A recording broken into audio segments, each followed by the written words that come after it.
Hey, Group Talk listener, Jason here, Group Talk producer.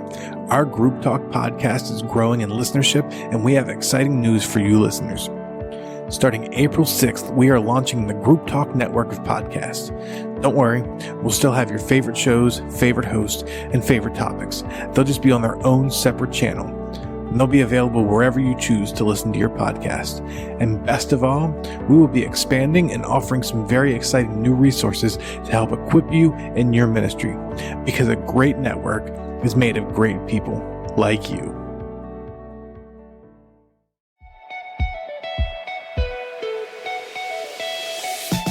Hi, welcome to Here to There, hosted by Carolyn Taketa, former attorney, current small groups pastor, and life coach.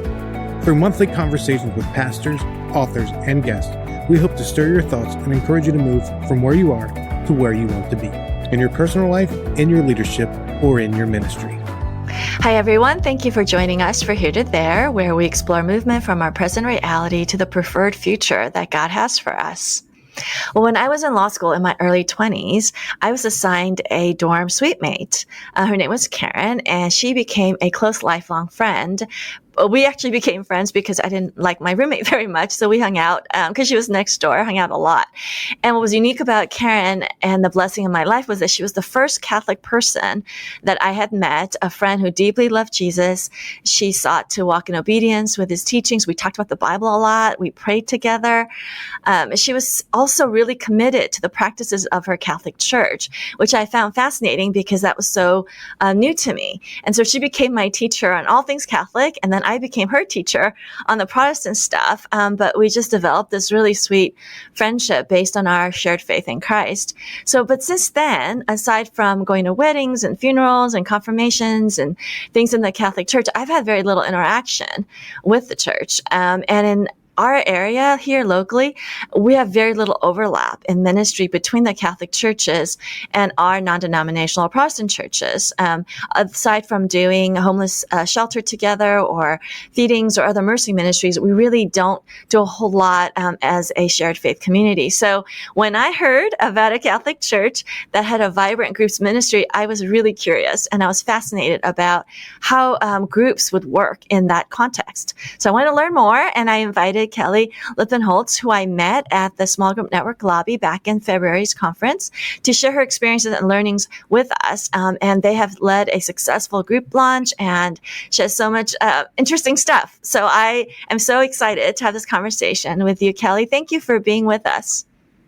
Yeah, you're welcome, Carolyn. Great to be here with you. I'm so excited to get to talk about small groups with you. Yeah, so Kelly, let me tell you a little bit about her. She began her career in ministry at the Church of Nativity, which is a parish in the Archdiocese of Baltimore, Maryland, where she began volunteering with the youth ministry program and led a group of 6th grade girls. And those girls are now in college, and Kelly is in her 10th year of ministry. 6 years with youth ministry, writing curriculum, delivering messages, planning retreats, and training 200 next-gen ministers, which is very cool. A few years ago, she transitioned into her current role at Nativity as the Director of Adult Discipleship, where she oversees several ministries, including small groups, member care, missions, and adult ministry. That's a lot. Yeah, that's a big job, but I'm not doing it all myself. We have a director of ministry, a director of missions, director of small groups, and a director of member care. So I just bring those 4 people together, and then we all collaborate all of our programs. See, that I already know now that you're an excellent leader, because that's how it's done. You delegate to really capable people. Yes. That's great. Well, Kelly, how did you first hear about the Small Group Network? Because we don't have a lot of Catholic churches in our network. Yeah, well, we have somebody very special on our staff who is our director of small group ministry. Her name is Susan, and she found the Small Group Network. She's alone in ministry, not alone in ministry, but she's the only person working in small groups, which I'm sure most churches only have one person.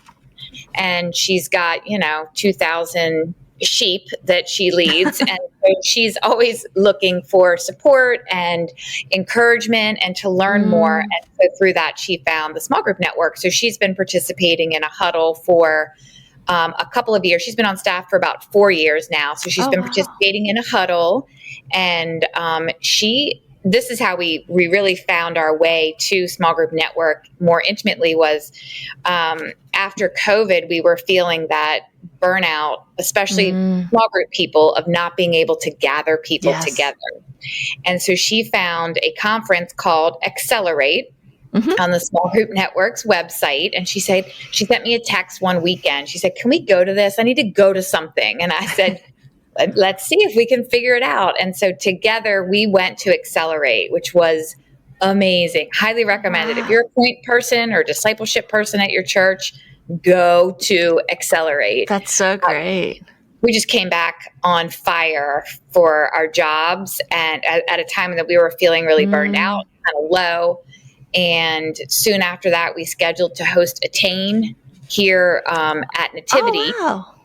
And we just hosted the first Attain outside of Saddleback. We just hosted that. Yeah, because that's a brand new program that we just launched this year. Oh, I didn't realize you guys had hosted. That's awesome. Yeah, it was on February 4th. We had 250 people attend. And so it was great. And so we're just, that's how we found the small group network. And now we're 100% in, Carolyn. Well, yeah. And then you made the trek out from Maryland to California to meet lots more people at the lobby. And, I had several people say, "You need to talk to Kelly." And so I was like, yes, I think part of it is we are fascinated and so excited about what God is doing, in small groups in your context. So tell us a little bit about your spiritual journey. Did you grow up in the Catholic Church? I did. I am what we call a cradle Catholic, just meaning I was born into a Catholic family with devout parents, and we did all the Catholic things that we were supposed to do. We went to church on Sunday, and we did our CCD, which was our religious education if we didn't go to a religious school or a Catholic school. But as typical with most Catholics, I think, or many Catholics, I won't say most, that's too over. But with my family and most of the cultural Catholics that I knew, we were just going through the motions, and it was a great foundation, and it still brought me peace to know that there was a God up there listening to my prayers. But once I went to college, I kept going through the motions. And then right after college, I just was like so disenchanted, maybe is the word. Like, there's got to be more to faith than just going to church on Sunday. I would go late and leave early. I just didn't understand what was happening. And then when I was about 30, a good friend of mine invited me to a Bible study at a local non-denominational church. And I had two little babies. And so I thought, yeah, they got childcare. I'll study the Bible for some time. I did something very similar, and that's how I ended up at my current church. But yes, that don't underestimate the power of childcare for stay-at-home moms at that stage of life. Oh, true. It's such a great evangelization tool. It is. And so I did Bible study for 5 years at that church, and I started attending that church. It was non-denominational, but I missed the structure of the Catholic Church. There just felt like something was missing for me, which was, the Eucharist and just really holding that Eucharist so sacred as the body of Christ. And I wanted some structure for my kids. They were going every week, but they would just go in a room and play. And I'm not saying that all non-denominational churches do that, but I wanted more. And because of my upbringing in the Catholic Church, that's where I saw structure. So the same friend who was at the non-denominational church invited me to try Church of the Nativity because she had heard good things about this Catholic church. So I did, and I was going to both churches for a while, and my husband was like, "What are you doing? Pick a church." So eventually I did commit myself and my family to Nativity. And shortly after doing that, the director of ministry at the time invited me into my first small group. Woo. And then she invited me into ministry after I did my first small group for about 6 months. And then I was invited to join the staff shortly after that. So my faith story is a tale of invitations at the right time. Oh, that's a beautiful way to put it. So when you stepped into Nativity, they already had a small group structure. Is that unusual for a Catholic church? Or I just hadn't heard of that before. Is that typical? Yeah, so I don't really know the history well, but I do know, somebody out there, Catholic, who's listening is going to be like, she doesn't know anything about the history of the church. I don't. Okay, well, let's throw a disclaimer up front. Kelly is not an expert on all things Catholic, so it's okay. But I do know that like back in the 80s, there was like a push to do small groups, and that people did small group. I don't know how they did it or what kind of curriculum they were using or what the vision was for it. But I think small groups have been around in the Catholic Church for a long time. When I came here, it was just starting. I think we started with like two small groups. And how big is the church then? Back then, that was probably 15 years ago. I mean, maybe like 2,000 to 3,000 people. Wow. Okay. So it really was a little start. It was a very small start. And then, what we ended up doing was 1 year, about when was this? Maybe 12 years ago, we did The Purpose-Driven Life. And we read the book together. And that was the beginning of the beginning. Like we gave out the book for free. Right. There was a book that we were all going to be reading together. You got a free book if you joined a group. Everybody was doing the same curriculum. So that was a really a big moment for starting small groups at our church a while ago. Yeah, and around the world, actually, that was a huge start for a lot of churches, kind of introduction to small groups by using a campaign, what we now call a campaign model, but really was just doing the same, studying the same, and then encouraging people to talk to each other about it.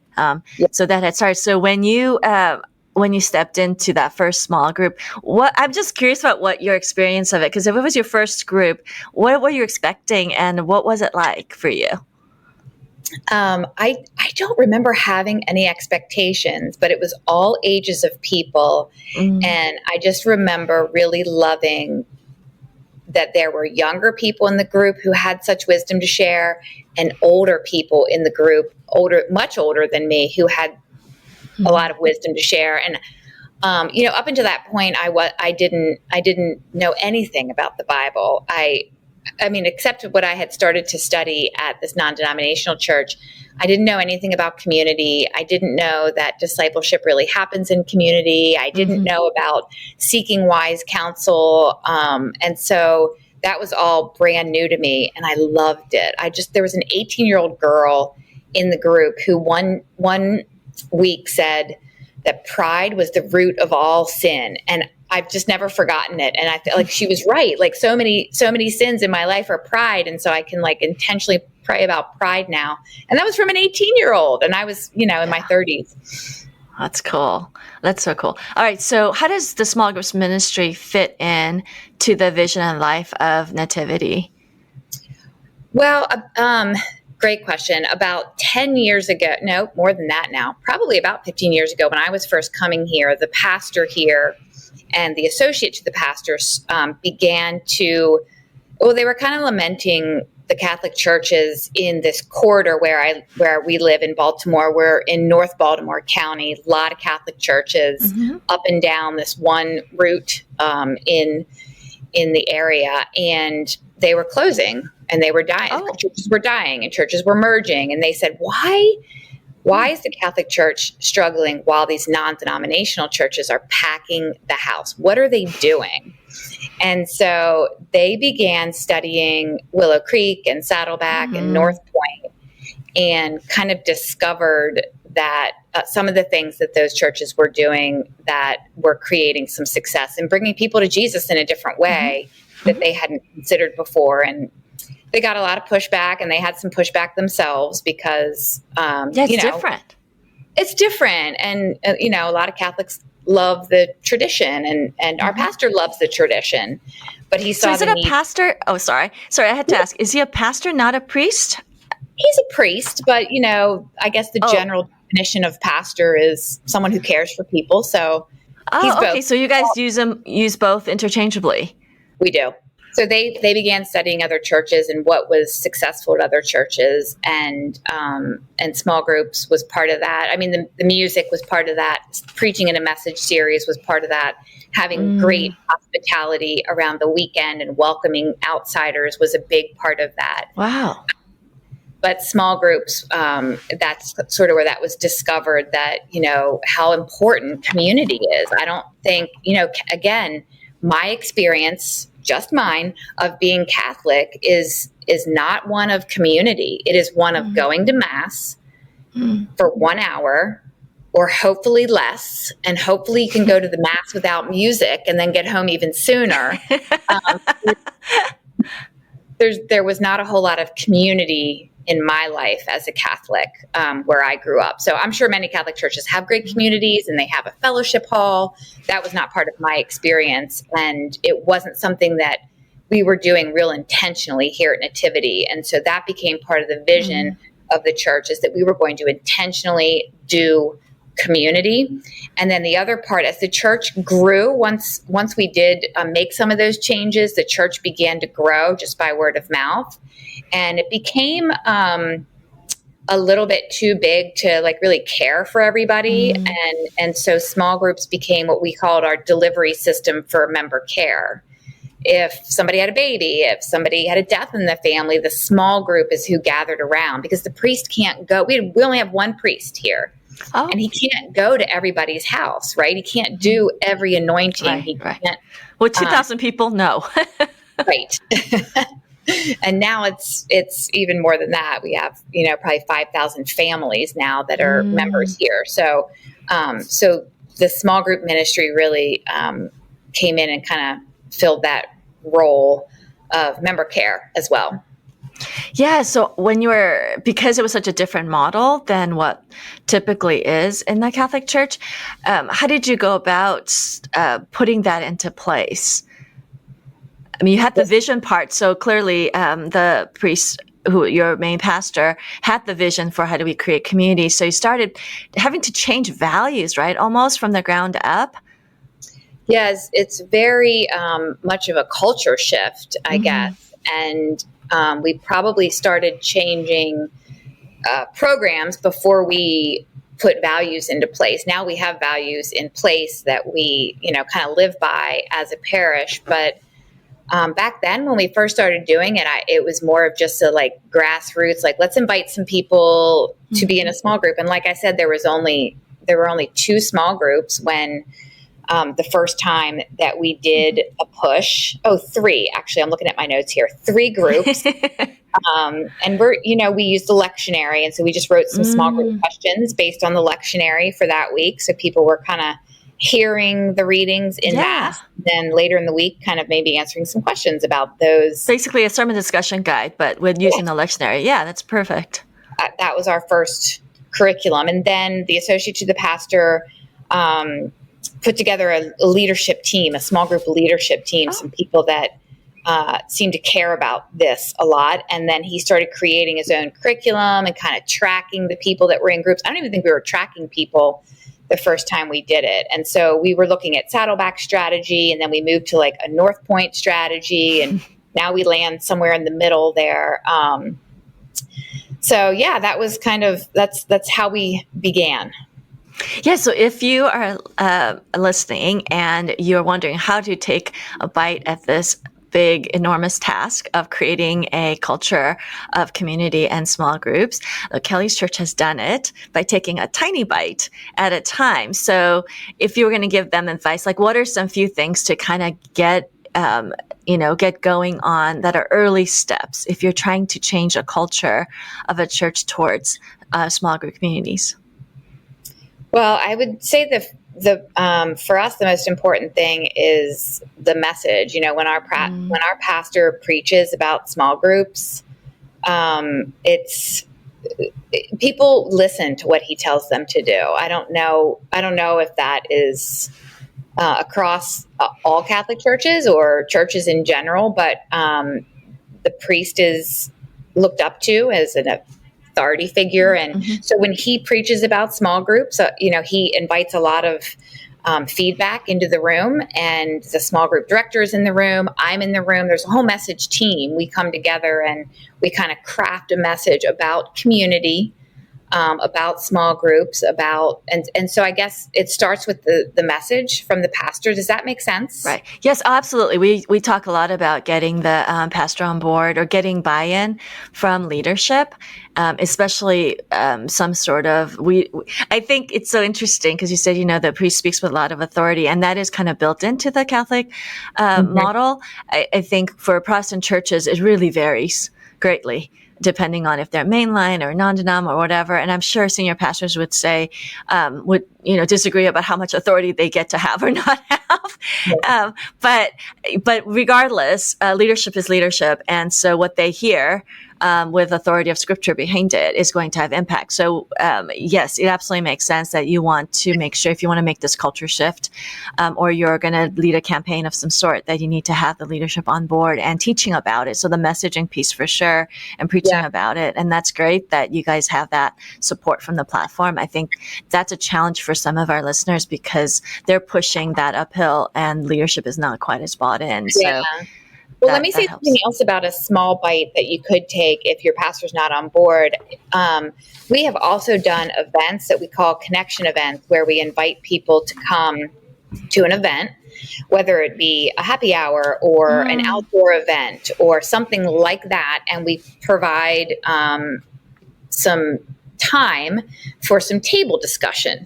And so we kind of model what it might look like to be in a small group. And then we invite those people to get into a small group. Hey, did you enjoy your time around the table? Of course they did. We had great icebreaker questions, and then invite them into a small group. So that's another, just small begin the culture shift. For sure. And that's a great idea. If you can even do it really casually after services, now that people have come back, it's, people are lonely and have been disconnected. So that might be a really good time to do it. We used to call those taste of community, and they would just commit to a few, few different homes for appetizers or something low key, just to get a taste of, oh, these are people that worship with you.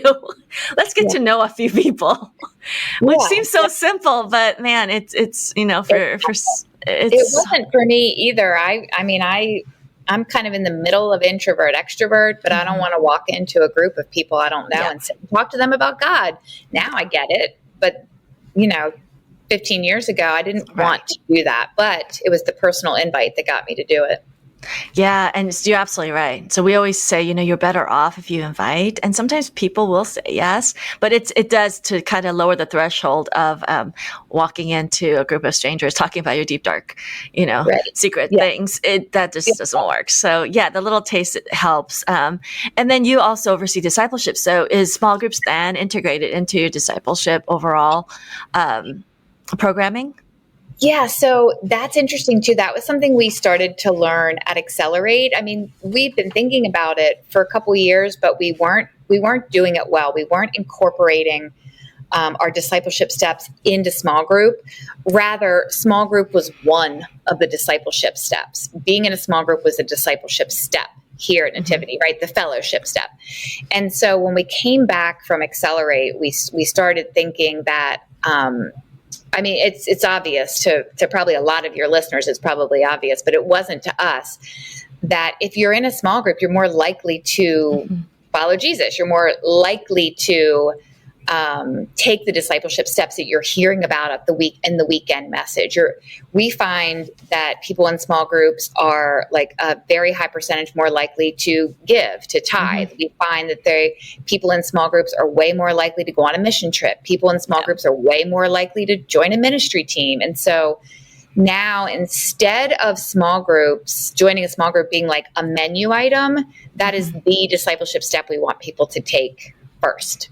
That's fantastic. When they join a ministry team, of course they can. If they want to just serve and not talk to people, that's fine. You can start there, but we're going to keep inviting you into a small group. That's so great. So you've made it the centerpiece kind of of the package. And you're absolutely right. Studies prove that over and over, that people that are consistent in groups do all of the things that we would value: the evangelism, the giving, ministry, serving. All of those things kind of fall because it ends up being, assuming it's a healthy small group. Not all small groups do this. Assuming it's a healthy one, then those things naturally become an outflow of their community. But I think churches still, majority of churches probably still kind of have the menu item concept, the buffet concept, versus what we call the plated meal, where you're helping people know what to put on their plate, and because you know what's healthy and best for that, they need parts of those things. So that's great. So you guys were able to change that into kind of the main way you get people discipled is through the groups. We're still working on that. That plan. That's a culture shift. Big, yeah. Mm-hmm. Yeah, and I think churches that have tried to do it, and believe me, I've also tried to do it with limited success, is that there's a lot of people vested and a lot of systems that are vested in a menu model. And then there's also this value, which is a legitimate one, that you want to make lots of things available because people have a lot of different needs and a lot of different entry points into church and into the life with Jesus. And so we don't want to close that off by creating, a one path. So it's kind of, it's really a challenge to design something where you want to make community at the center, because we do know that works. That's how discipleship happens. But at the same time, you need to create these additional entry points alongside it for people with different personalities, different backgrounds, different experiences in church. So I think that's always going to be a tension in most of our churches. Yeah, absolutely. I when you said entry points, that's sort of what we're working on right now, is kind of each I don't want to say level of person, but kind of like their level of engagement here. Each level of engagement, we're trying to come up with 3 different entry points, but small groups is on every single one of those entry points. So we have a couple easy, the crawl, walk, run model of entry points for each kind of level of engagement of person that we have here. Right. And I would say one of our biggest challenges is we get a lot of young families. And this is when I came back, whose child is in 2nd grade. Their oldest child's in 2nd grade. And that's when you get your first communion. So we have this whole culture thing. The grandparents are encouraging, when is Sally getting her first communion? And I love the grandparent voice. So I sound like, but I don't know. Maybe it's perfect. And so we get a lot of young families returning, and some of them just want to check the box, but we hope to just flood them with love and hospitality and grace for that feeling of just wanting to check the box. But we have ways that we're communicating, but there's more for you here. We want more for you. We're not asking for more from you. We want more for you. And so does God. And so we have really worked on that over the years, but I bet you that's probably one of our biggest challenges. And those same young families are really difficult to invite into small groups because they have little kids. And so we don't know how the non-denominational churches are doing that, or other churches in general, but it's just really hard because we don't do small groups on campus. So we're not offering childcare. Right. But I think, like, for me, and you said you went to a Bible study too when you were a young mom, that changed the trajectory of my life and my family's life. And as we're missing that demographic of people in our small groups.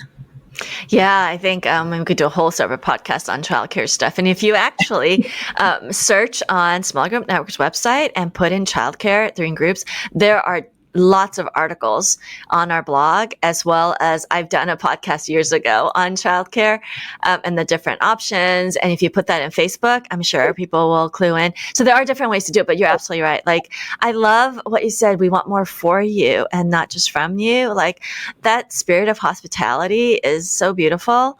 And it's probably so winsome, especially if they came from a background where they thought Catholicism was all about doing the things and the tasks. And instead you're offering a relationship and a welcoming place. So I could see how that would be really winsome. So does your congregation run younger then because of that? Because a lot of the Catholic churches in our area tend to skew much older. That's interesting. I think ours probably did at one time. And then when we started to adjust the culture and, we're playing more modern Christian worship music. We do not do hymns anymore. And I miss the hymns too, everyone. I like hymns. We do both. Yeah, we only do like the modern. We have a 10-piece band, and we started to see young people coming back. So we have a big mix, but it's mostly young families. Our target guy is we call him Timonium Tim. So Nativity's in a town called Timonium. So it's our Saddleback Sam. It's our target guy. He's 45 years old. He's got a couple kids. So that's our target guy. There's lots of young families around here. So if we wanted to engage more or welcome, and you gave us some tips already, to welcome people from Catholic backgrounds in our Protestant churches, what are some things you'd recommend that we kind of are careful about, or that would be more inviting? I just feel like there's this divide between the two, and people say Catholic as if it's not Christian, and maybe just like there's Christian churches that aren't Christian. I just feel like it's really a person by person thing, and we joke about our church being the biggest Catholic church outside of the Catholic churches, because we have a lot of ex-Catholics here. I meet one probably every weekend.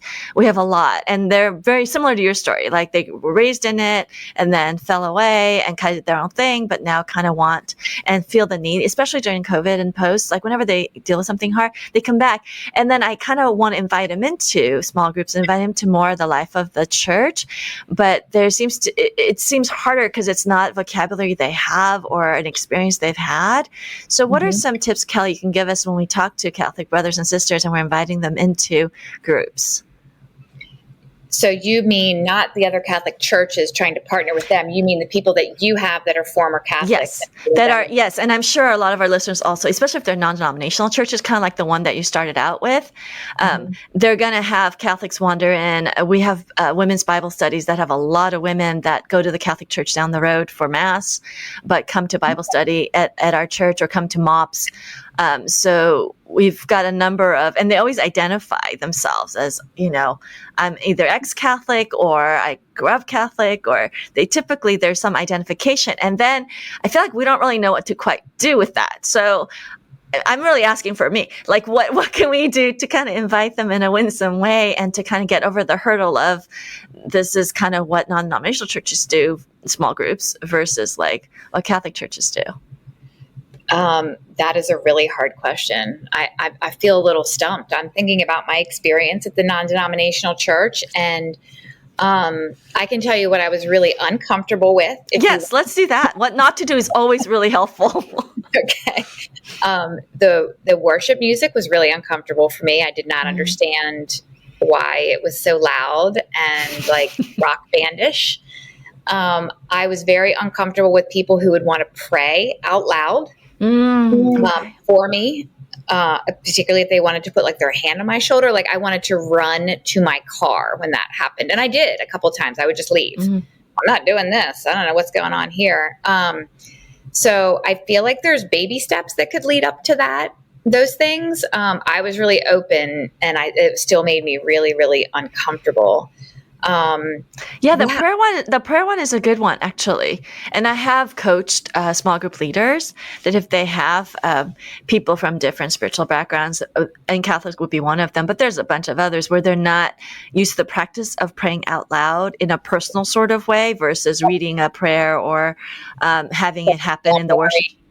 Yeah, which is really different. Like if you grow up in the Protestant church, like I did, like praying out loud is kind of, you learn that really young along the way. And so it's not weird, but I know that's a really off-putting thing. And it's kind of scary because then they're sitting there stressed out because they're wondering if they're supposed to pray and is it okay if they don't? And so we typically try to train people to say, don't push that, and actually articulate that in your group. It's okay if you're not comfortable praying out loud yet. If you do it for it, just you can just sit and listen, and and if someone's praying over you, but you're not required to do anything, then you can kind of relax. But it's better to just actually say it, and that's across the board. It's not just Catholic. I mean, a lot of people are not comfortable praying out loud. So why do we make that a thing? Like everyone has to do it. That they can take their time. Right. It's grow okay. into. It's a spiritual gift that God gives some people too. And some people might not have the gift of being able to express that out loud. But I remember the first year I was doing that Bible study, my leader called on everyone. She's like, everyone's going to pray out loud. We're going to go around in the circle. And I was like, no. The classic. I can say it in Our Father for you, but I'm not going to pray out loud. So like, I was really uncomfortable with it, but I'll have to think about the rest of the answers to that question. We can talk on Facebook. That's fine. But like when you're training your leaders, and we can go right into there. So I know you have a very robust program for your group launch. You have all the steps. You're super organized with it. So you've got the prepping, the planning, and I'm sure coaching.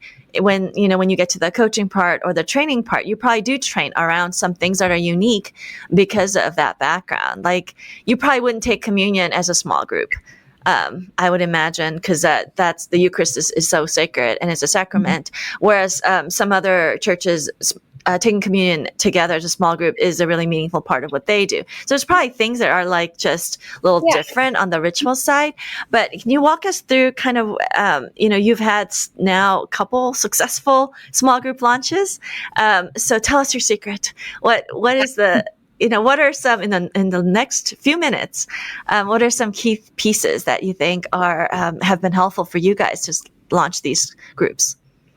Well, we were on a yearly rhythm of inviting people into small groups. We do it twice a year. We kind of work. I don't know if all churches do this, but we work on like the school year calendar. So. Yeah. Okay. And so the summer's a little quieter. I mean, we're still doing messages and mass and everything, but we launch small groups in the fall, usually in the middle of October. And then we launch again a couple weeks before Lent. And the draw is usually to get people into the small group for the next series. So we'll heavily promote the next message series. That's for the fall. And so we always have that in mind when we're planning the message series for the year, that second series of the year is going to be like a little deeper or a little bit, tailored to Timonium Tim, something that Tim and his family would like to be involved in. And then in the spring, we're sort of leveraging Lent and the fact that people want to do something more for the 40 days of Lent before Easter. Yeah. And so we kind of leverage that.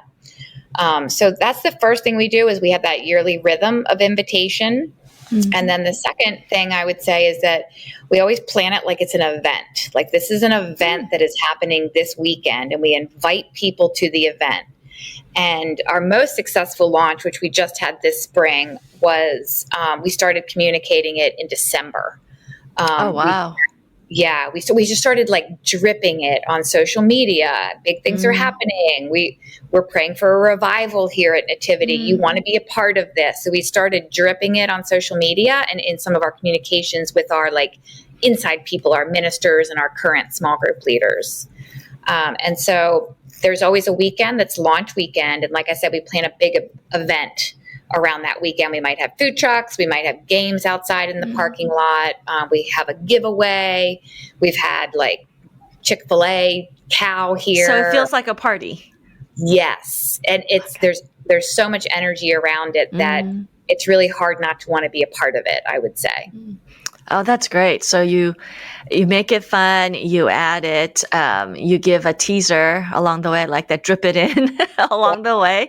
And you also go with what you is already high value. The Lenten season is much more meaningful for Catholics, and in terms of just some of the practices, the lectionary, some of those things, than it would be for some other churches. And so you build into where people are naturally going to be inclined to be thinking spiritually and wanting to engage more deeply. So that makes sense. It's kind of like we typically do it after Easter, because Easter tends to be the height, and then people are like, oh, how do I follow up on that? So I think that's just good to know, kind of work with what's already in your calendar. So then you have this event, and then the training piece. Are you doing that before? Are you finding your leaders in advance? Are you doing you invite from a few friends and you just launch the groups just in the moment at the event?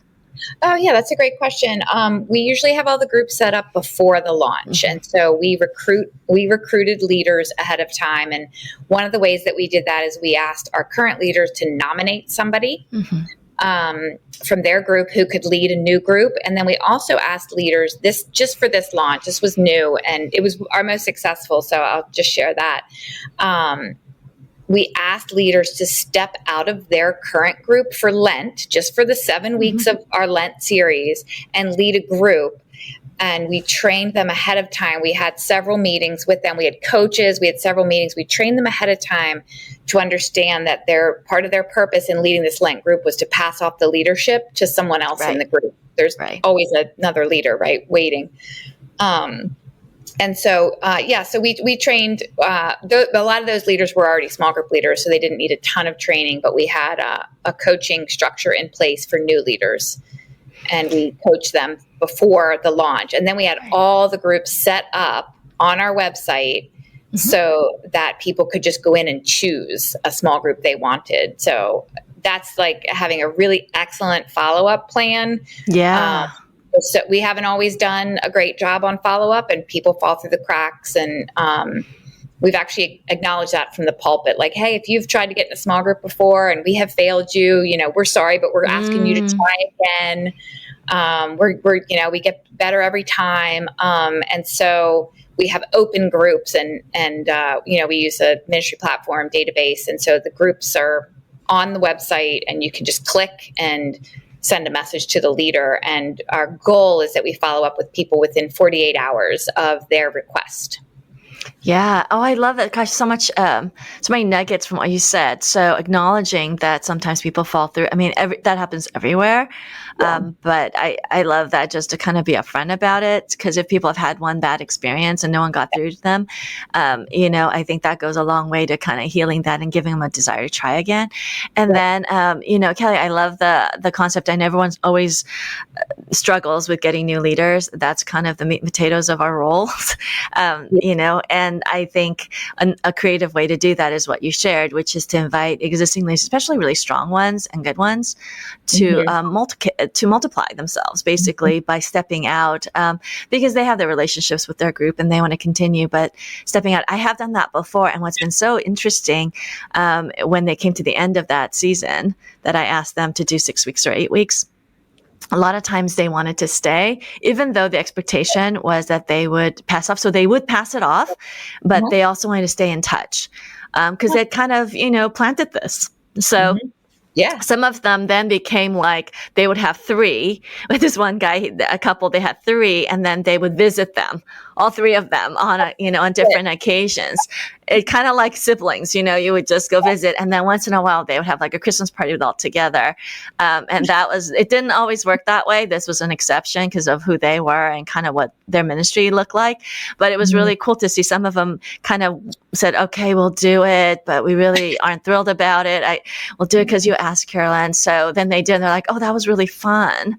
And now we have, these additional, these are older couples that have a little more time. And so that's a really good model to try. So if you are struggling as listeners, if you are struggling with getting new leaders, ask if some of your existing leaders will step out for a little bit, just to seed and plant a new group.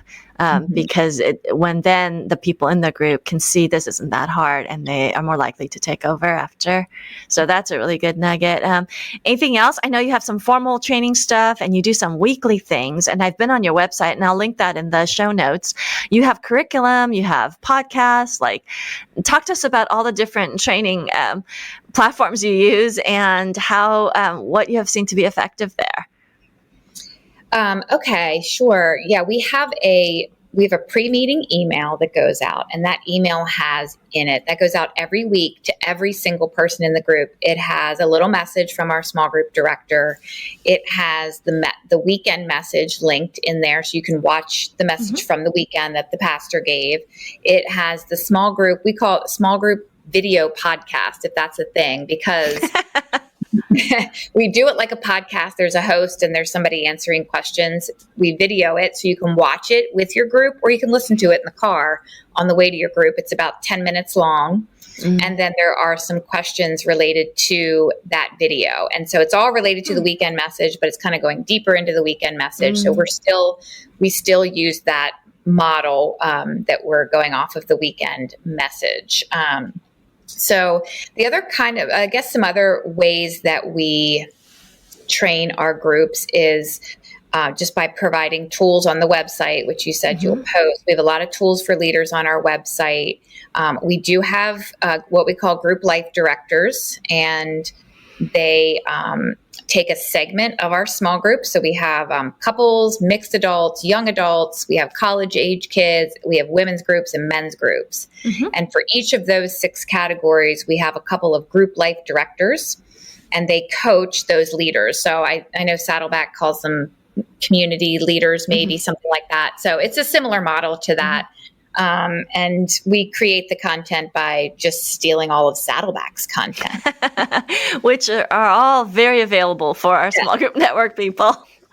And why reinvent the wheel? So you have these volunteers. So they're basically function as community leaders over coaches. So you have as your how many groups do you have now? Because it seems like you need the different layers for the number of groups you have. Yeah, we have about 240 groups right now. That's incredible. From starting out with 2 or 3, see the mustard seed. You got to be encouraged. That's amazing. And because you have that coaching structure and the accountability structure, you're protecting the health of those groups. So Kelly, thank you so much for your time. You can interact with Kelly or ask her questions. You can ask her all things Catholic as well, if you'd like.